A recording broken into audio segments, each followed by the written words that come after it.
Hello, good evening दोस्तों। AMTC Karjan बाज़ार YouTube channel में आप सभी का स्वागत है। चलिए, आज मैं आप लोगों को ऑर्गेनिक केमिस्ट्री में दूसरा भाग दूसरा वीडियो बताने जा रहा हूँ। और क्या कहते हैं, आप लोगों ने मेरा पहला वीडियो अच्छे से देखे होंगे या समझ में आ गया होगा। और जो नहीं भी देखे हैं वो मेरा पहला वीडियो देख लीजिएगा। उसके बाद आपको ये दूसरा वीडियो समझ में आ जाएगा आसान से। बहुत ही इजी तरीक़ा से मैं बता रहा हूँ आप सबों के लिए, 12वीं क्लास के लिए 2022 को पैटर्न को लेकर के। तो अब देखिए, कल जो बताया उसमें तो सीधा हम ज़्यादा बात नहीं किए थे। आज जो बात करने वाले हूँ, मैं आप लोगों को बात करने वाला हूँ नोमेनक्लेचर क्या होता है। कार्बन का ब्रांच पे बात करने वाले हैं। हेलो एल्केन कैसे बनते हैं और कैसे नामकरण देते हैं, ये सारी बातों पे हम लोग विशेष रूप से पढ़ेंगे। चलिए, अब हम आप लोगों को बताने जा रहा हूँ। ठीक है, शाम की समय है इसलिए आपको थोड़ा प्रॉब्लम भी हो सकता है। ठीक है, चलिए देखिए, जैसे आप लोग पढ़े हैं नोमेनक्लेचर क्या होता है। नोमेनक्लेचर मतलब नामकरण होता है। हम लोग कार्बनिक यौगिक का नाम देते हैं। कार्बनिक यौगिक का नाम जैसे देते हैं alkane, alkene, alkyl, methane, ethane, butane, propane, ये सब का कार्बन रासायनिक तरीका से जो हम लोग नाम देते हैं उसी को कहते हैं नोमेनक्लेचर कहते हैं। देखिए, scientific naming is called nomenclature, मतलब वैज्ञानिक तरीका या विधि से नाम देने की क्रिया को नोमेनक्लेचर कहते हैं। वैज्ञानिक तरीका या विधि से नाम देने की क्रिया को नोमेनक्लेचर कहते हैं। चलिए, ये होगा नोमेनक्लेचर, या आप लोग ऐसे भी याद कर सकते हैं। नोमेनक्लेचर मतलब देखिए, कार्बन या अकार्बनिक यौगिक, मतलब कार्बन या अकार्बनिक यौगिक के IUPAC के मुताबिक नाम देने की विधि को नोमेनक्लेचर कहते हैं। ठीक है, नाम दे ये नहीं है, नोमेनक्लेचर कहते हैं, मतलब नामकरण कहा जाता है। वैसे आप लोग सिंपली याद रख सकते हैं, याद रखने में कोई दिक्कत तो है नहीं।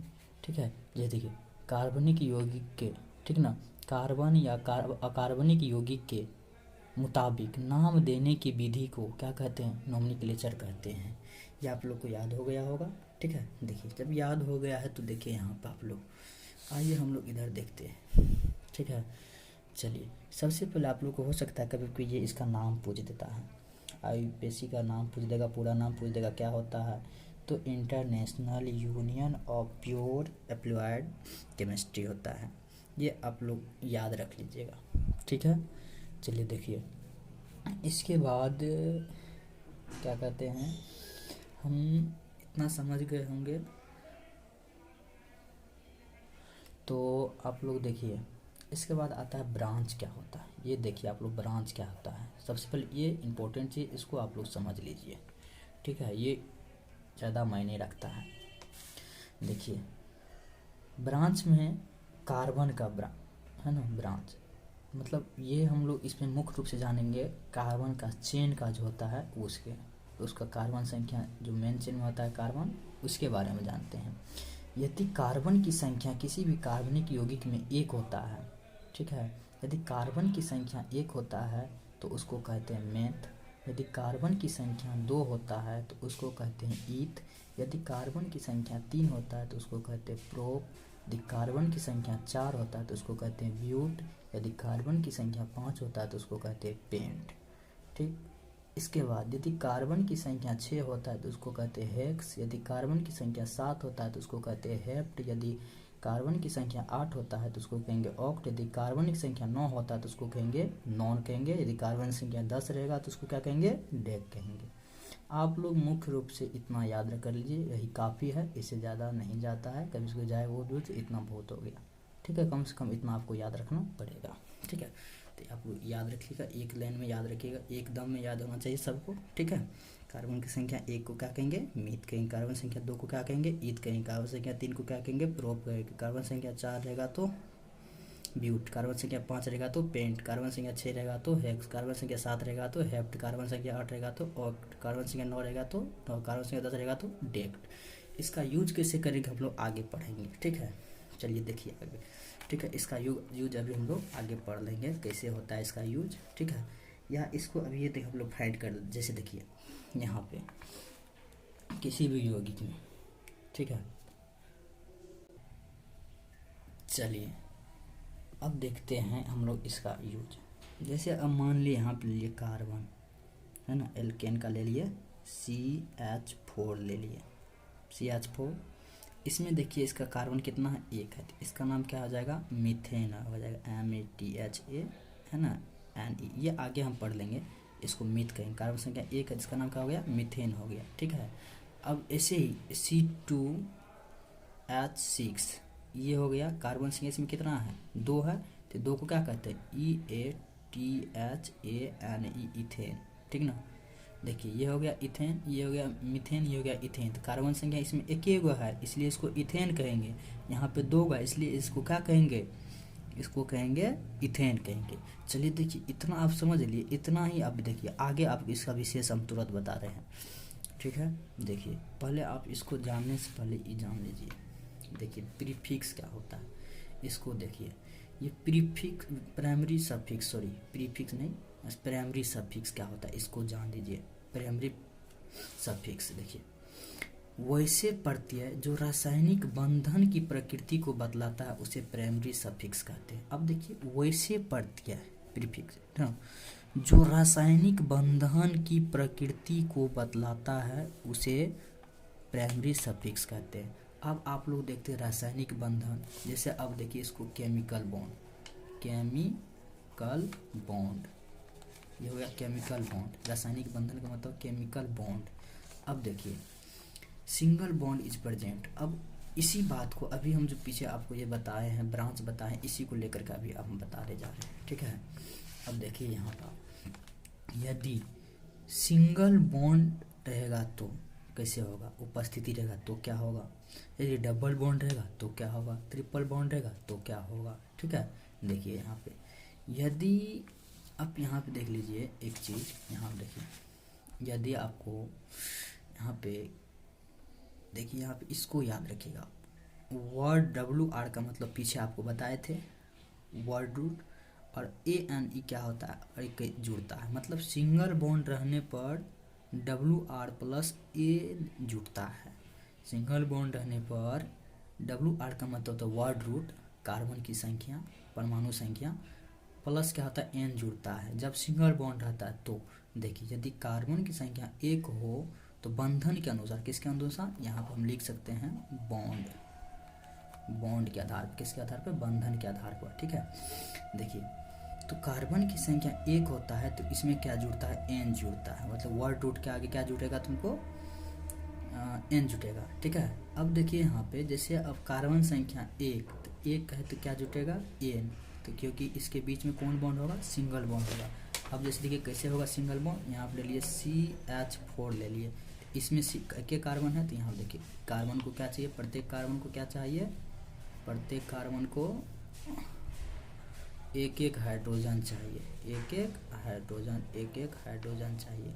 तो देखिए प्रत्येक कार्बन को जो एक एक हाइड्रोजन मिला है, तो यहाँ पे चारों ओर से बॉन्ड कितना है, एक है ना, सिंगल बॉन्ड है कि नहीं, सिंगल बॉन्ड है, तो इसलिए इसमें क्या जुट जाएगा, तो ANE जुटेगा, ठीक है। तो देखिए अब यहाँ पे यदि सिंगल बॉन्ड है तो क्या जुटा है, ANE बराबर क्या हो गया, कार्बन संख्या एक, तो एक को क्या कहते हैं, मीथ, मीथ में क्या जुट गया, N, तो क्या हो गया, मीथेन। अब देखिए यदि डबल बॉन्ड हो, है ना, कार्बन संख्या दो हो और डबल बॉन्ड हो, तो डबल बॉन्ड रहेगा तो आप याद रखिएगा, यहाँ पर हम लिख देते हैं, याद रखिएगा इसको, इसमें सिंगल बॉन्ड, इसमें क्या होगा डबल बॉन्ड, और इसमें क्या होगा ट्रिपल बॉन्ड, ठीक है। तो एक चीज़ याद रखिएगा, यदि यहाँ पे ठीक है डबल बॉन्ड हो, ठीक है, और कार्बन संख्या दो हो, तो वैसे भी किसी भी एल्केन, एल्कीन, एल्काइड कोई भी हो तो ये वैसे ही रहेगा, मिथ होगा, आगे जुटा जाएगा।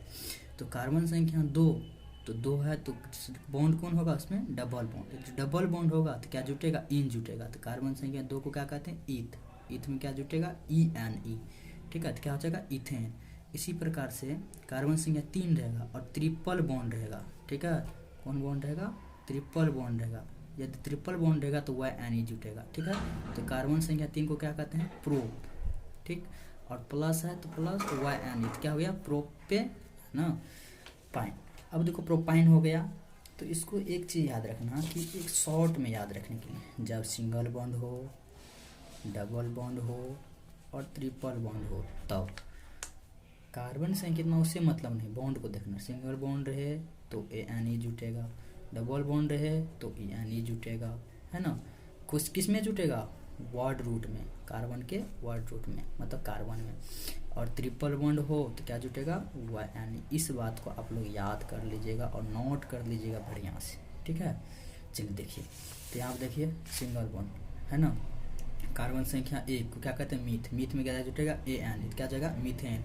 कार्बन संख्या 2 है ना, डबल बॉन्ड है तो ENE है ना, तो यहाँ पे क्या जुटा, ENE होगा, है ना, तो जुटेगा तो क्या हो जाएगा, कार्बन संख्या 2 को ईथ में जुटेगा ANE, क्या जाएगा, इथेन। कार्बन संख्या 3 को कहते हैं प्रोप में क्या जुटेगा, ट्रिपल बॉन्ड है तो YN क्या होगा, प्रोपाइन हो जाएगा। ये हो गया आपको, ठीक है, ये हो गया IUPAC नेम में आपको हेल्प करेगा, ठीक है।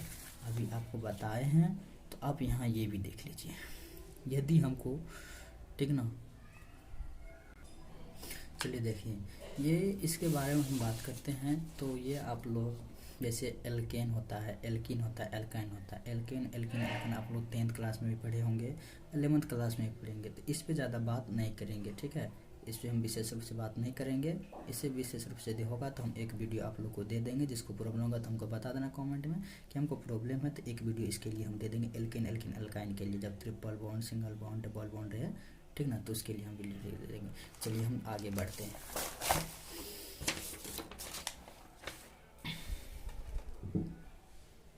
चलिए देखिए अब यहाँ पे, ठीक है, यहाँ पर आप लोग को इतना चीज़ ध्यान रखना है। एक चीज़ देखिए, यहाँ पे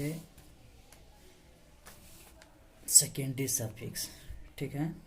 सेकेंडरी सफिक्स क्या होता है, सेकेंडरी सफिक्स द्वितीय, प्रत्यय और उपसर्ग होता है, ठीक है, द्वितीय उपसर्ग होता है। तो सेकेंडरी सफिक्स जो क्रियाशील सतह के प्रकृति को बतलाता है उसे सेकेंडरी सफिक्स कहते हैं। आप लोगों को परिभाषा याद रखने की कोई ज़रूरत नहीं है, ठीक है। आप लोग लेकिन लिखिएगा, परिभाषा उतना याद रखने की ज़रूरत नहीं है। आप लोग को इस तरह से बताएंगे कि परिभाषा रटने की ज़रूरत भी नहीं पड़ेगा, आपको सब IUPAC में जो भी आराम से बनेगा, ठीक है। जो क्रियाशील सतह के प्रकृति को बतलाता है उसको क्या कहते हैं, सेकेंडरी सफिक्स कहते हैं। इतना बात आप लोग याद रखिए। चलिए आप लोग एक बार को ध्यान दीजिए कि प्रीफिक्स आप लोगों को पहले बताएं शुरू में, prefix plus word plus PS का मतलब आपको याद, PS1 है, PS1 का मतलब आप लोग याद रखिएगा प्राइमरी सफिक्स, और PS2 का मतलब होता है सेकेंडरी सफिक्स, ठीक है। अभी हम ये बताएंगे प्रीफिक्स और word root plus PS plus secondary suffix क्या होता है। तो देखिए यहाँ पे हमको मुख्य रूप से यहाँ से काम होता है, ठीक है। देखिए तो वैसे हम कह सकते हैं कि यहाँ पे इसको लेकर के हम बता रहे हैं। यहाँ पे देखिए जैसे एक्स ले लिए हैं, मतलब कुछ भी हो सकता है, प्रीफिक्स कुछ भी होता है, पहले से जुड़ता है, लेकिन वर्ड रूट हमेशा याद रखिए कार्बन की संख्या ही होगा, है ना। बॉन्ड यहाँ पे है ना, प्राइमरी सफिक्स मतलब बॉन्ड, अभी पीछे पता है बॉन्ड का आधार पता है ना, प्राइमरी सफिक्स में बॉन्ड का सिंगल बॉन्ड रहेगा, डबल बॉन्ड रहेगा, ट्रिपल बॉन्ड रहेगा, तब कैसे होगा, तो ये आप लोग याद रखें। प्रीफिक्स इसमें आएगा बॉन्ड के आधार पर। सेकेंडरी सफिक्स में आएगा जैसे अल्कोहल आता है, क्रियाशील समूह जो होता है, फंक्शनल ग्रुप जो होता है, अल्कोहल होता है, ठीक है। तो अल्कोहल का देखिए इसमें क्या होता है, ये क्या हो गया, सेकेंडरी सफिक्स हो गया ऑल, ठीक ना, सेकेंडरी सफिक्स हो गया ऑल, है ना। अल्कोहल हो गया, कीटोन हो गया, है ना, एल्डिहाइड हो गया, कार्बोक्सिलिक एसिड होता है ना, ईस्टर होता है, ये सब हो गया सेकेंडरी सफिक्स होता है। तो आगे सब हम विशेष रूप से आप लोगों को बताएंगे। चलिए देखिए अब यहाँ पे कि ये जो है कार्बन की संख्या 3 है, यहाँ पे प्लस है, यहाँ पे क्या हो गया, कोष्ठ में क्या लिए, बॉन्ड लिए हैं, सिंगल बॉन्ड है, क्या है, सिंगल बॉन्ड है, ठीक है ना। तो इसमें क्या जुटेगा, L, तो ये हो गया तो आपको वर्ड रूट, ये हो गया आपको प्राइमरी सफिक्स, ये हो गया सेकेंडरी सफिक्स, ठीक है। देखिए कार्बन संख्या 3 को प्रोप कहते हैं, कार्बन संख्या 3 को प्रोप कहते हैं, ठीक है। प्लस है कोई दिक्कत नहीं, और बॉन्ड सिंगल बॉन्ड है तो उसको उसमें क्या जुटेगा, प्रोप में बोले थे ANE, है ना, प्लस क्या हो गया, L हो गया, है ना, AL। मतलब अब देखो ये जो है ना AL मतलब अल इसको पढ़ेंगे, ठीक ना। तो ये आप इसको ध्यान रखिएगा, ठीक ना, कि कार्बन संख्या 3 को प्रोप, सिंगल बॉन्ड है तो एनी, और ये अल्कोहल है तो अल्कोहल का सेकेंडरी सफिक्स हो जाता है ऑल हो जाता है, ठीक है। तो इसको याद रखिएगा, है ना, ऑल हो जाता है, ऑल नहीं सॉरी ऑल होता है, इसको ऑल पढ़ेंगे ओ एल, ठीक ना, ऑल होता है, ठीक है। अब याद रखिएगा। चलिए देखिए, अब यहाँ पे इसको प्रोप जोड़ एन क्या हो जाएगा, प्रोपेन हो जाएगा कि नहीं, सिंगल बॉन्ड है तो इसमें क्या होगा, ऑल जुटेगा, है ना। तो क्या हो गया, प्रोप, है ना, प्रोप में से देखिए प्रोपेनॉल एक साथ लिखने के लिए इसमें से ई क्या हो जाता है, हट जाता है, क्या होता है, ई हट जाता है और ए एल जुट जाता है, ठीक ना। तो वैसे आप याद रखिए ई को हटा दीजिएगा, ठीक ना। तो क्या हो जाएगा, प्रोप और ए एन, है ना, प्रोपेन ए एल जुट गया, तो इसका नाम क्या हो गया, प्रोपेनॉल। एक बार फिर से देख लीजिए, कार्बन संख्या 3 को प्रोप कहते हैं, सिंगल बॉन्ड यानी अल्कोहल का क्या जुटेगा, क्या जुटेगा, ऑल जुटेगा, है ना। प्रोप प्लस एन क्या होगा, प्रोपेन, इसमें क्या होगा, ऑल होगा, ठीक है। अब देखिए प्रोप, इसमें से ई हटेगा, ये जुड़ जाएगा तो प्रोपेनॉल हो जाएगा, ठीक है। ये अल्कोहल के लिए हो गया, ठीक है। इसी प्रकार से आते देखिए, यहाँ पे कार्बन संख्या 4 मतलब word root 4, bonds, primary suffix double bond, secondary suffix aldehyde, ठीक है। आप ये याद रखिएगा, CHO अल्डिहाइड होता है, अल्डिहाइड का आप यहाँ पे लिख दिए हैं, ऑल होता है, ए एल होता है, ऑल याद रखिएगा, और अल्कोहल का ऑल होता है ना, इसका ऑल होता है। तो अब देखिए ये जो है कार्बन संख्या 4 है ना, तो अब इसको डबल बॉन्ड रहेगा और यहाँ पे CHO रहेगा, तब क्या होगा, इसका हम आप लोग को ये से नहीं, इस फॉर्म में नहीं लिख करके आपको संरचना देकर बता दें, क्योंकि डबल बॉन्ड है। तो देखिए कार्बन संख्या 4 है तो 4 को लिखेंगे, 1 2 3 4 हो गया, है ना। अब देखिए यहाँ पर अल्डिहाइड है, तो ये अल्डिहाइड यहाँ भी जोड़ सकते, यहाँ कुछ भी नहीं, याद रखिएगा यहाँ कुछ भी नहीं है, यहाँ नीचे भी जोड़ सकते हैं, ऊपर भी जोड़ सकते हैं आपको, ठीक ना। लेकिन याद रखिएगा किधरों से जुटेगा तो इधर से ही जुटेगा, या तो इधर ये कार्बन संख्या किधरों से जुट सकता है, ठीक है। तो ये बात को ध्यान रखिएगा, जरूरी नहीं कि आपको यहीं से जुटेगा, यहाँ से भी जुटेगा, यहाँ से भी कहीं से भी जुट सकता है, ये फंक्शनल ग्रुप, इसको फंक्शनल ग्रुप कहते हैं, याद रखिएगा क्रियाशील समूह को। तो कार्बन संख्या 5 है, तो हम इसका नामकरण कैसे करेंगे, ठीक है। नामकरण देने के लिए सबसे पहले आप याद रखिएगा, जिधर से फंक्शनल ग्रुप जुटल रहेगा उधर से उसका गिनती होगा, ठीक है, चाहे वो डबल बॉन्ड हो ट्रिपल। यदि फंक्शनल ग्रुप जुटल रहे तो जिधर से जुटा रहेगा उधर से गिनती होगा कार्बन का मेन चेन। और हमेशा याद रखिए कार्बन का लंबा चेन बनाएंगे, लंबा श्रृंखला बना के आपको बनाना है। अब CH है, इसमें देखिए CH, इससे तो कार्बन संख्या 4 है, लेकिन यहाँ पे CHO है कि नहीं अल्डिहाइड में, है ना। यदि CHO है तो इस बात को ध्यान रखिएगा, तो CHO है तो इसमें जो फंक्शनल ग्रुप में, ठीक ना, जो कार्बन की संख्या रहता है उसका भी गिनती किया जाता है, इस बात को ध्यान रखिए। जो फंक्शनल ग्रुप में कार्बन रहेगा तब उसका भी गिनती किया जाएगा, अल्कोहल में नहीं है तो उसका गिनती नहीं किया गया, इसमें है तो इसका भी गिनती किया जाएगा। तो यहाँ से गिनती करेंगे 1 2 3 4 5। अब देखिए ये जो है इधर से निकट पड़ता है फंक्शनल ग्रुप के, इधर से निकट पड़ता है, इधर से 1 2 3 4 5, इधर से जाते हैं, इधर से जाते हैं तो हमको कितना क्या पड़ रहा है, 5वां नंबर पर। इधर से जाते हैं तो 1 नंबर पर है। तो गिनती जिधर से करना, जिधर से क्या हो, निकट हो, फंक्शनल ग्रुप जिधर से जुटल हो और जिधर से निकट उधर से गिनती करना है, ठीक है। चलिए अब देखिए गिनती करते हैं, तो यहाँ पे क्या हो गया, कार्बन संख्या 1 2 3 4 5, है ना। तो देखिए सबसे पहले आप देखिए यहाँ पे कार्बन संख्या है, यहाँ पे है, तो यहाँ पे लिखिए, तो कार्बन संख्या 5 हो गया कि नहीं। आप कहिएगा सर ये तो आया नहीं, ये इसको अभी क्या बोले, इसको भी याद रख, गिनती में आ जाएगी। कार्बन की संख्या कोई आ गया तो उसका भी गिनती में होगा।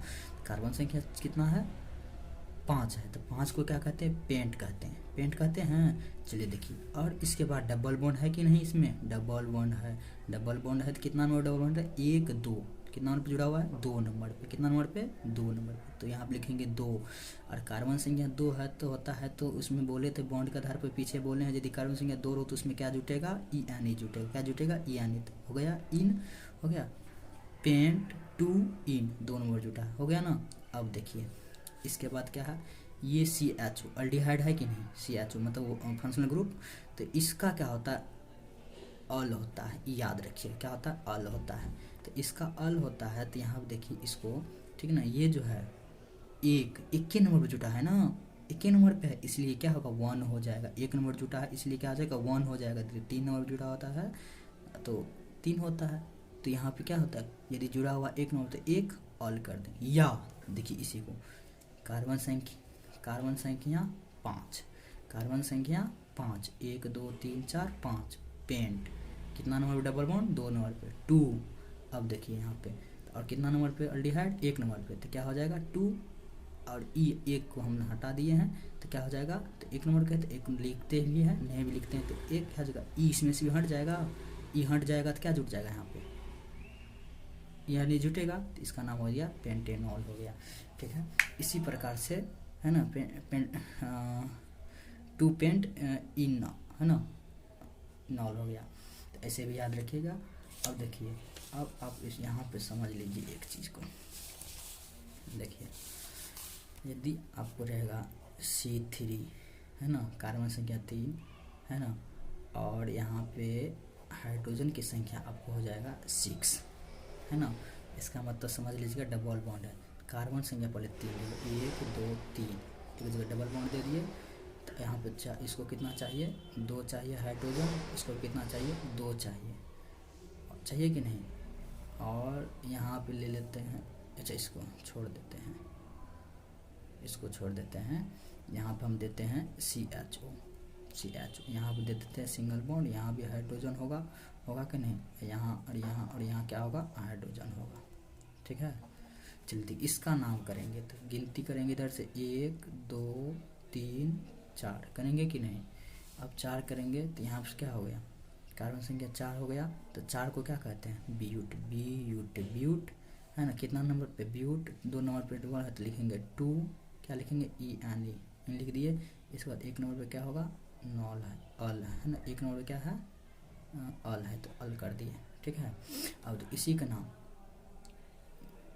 ब्यूट 2 और ई हट जाता है ENAL है ना, तो इसका नाम हो जाएगा ब्यूटेनॉल हो जाएगा, 2 ब्यूटेनॉल हो जाएगा, क्या जाएगा 2 है ना, BUTAN है ना, सॉरी ENAL ब्यूटेनॉल है ना, ब्यूटेनॉल, इसका नाम हो जाएगा ब्यूटेनॉल, 2 ब्यूटेनॉल। तो ये याद रखिएगा, इस प्रकार से क्या होता है, इसका नामकरण होता है, कोई भी जुड़ता है इधर से तो। ठीक है, चलिए देखिए आप लोगों को, ठीक ना, वीडियो ज़्यादा लंबा हो जाएगा, ठीक है, नहीं तो समझ में नहीं आएगा, इसलिए आज तक यहीं तक। ठीक है, तो आप लोग एक बात याद रखिएगा, आज जो मैं आप लोगों को बताया हूँ, ठीक ना, इस पे लेकर के कल हम और विशेष रूप से बात करेंगे। कल के वीडियो में जितना भी IPC नियम से हम संबंधित होगा हम लोग शुरू करेंगे, और कल याद रखिएगा, कल का वीडियो में आप लोग को हेलो एल्केन्स जो होगा उसका निर्माण बताएंगे, कैसे निर्माण होता है, कैसे क्या होता है, सारी बातें कल के वीडियो में आप लोगों को हम बताएंगे। ठीक है, तब तक के लिए इसको आप लोग अच्छे से पढ़िएगा। यदि आपको कहीं भी समझ में दिक्कत हो तो आप लोग कमेंट करिएगा, और अपने दोस्तों को भी शेयर कर दीजिएगा ताकि उसको भी इससे फ़ायदा हो जाए। थैंक यू, उम्मीद है आप लोग अच्छे से समझ में आते होंगे। धन्यवाद।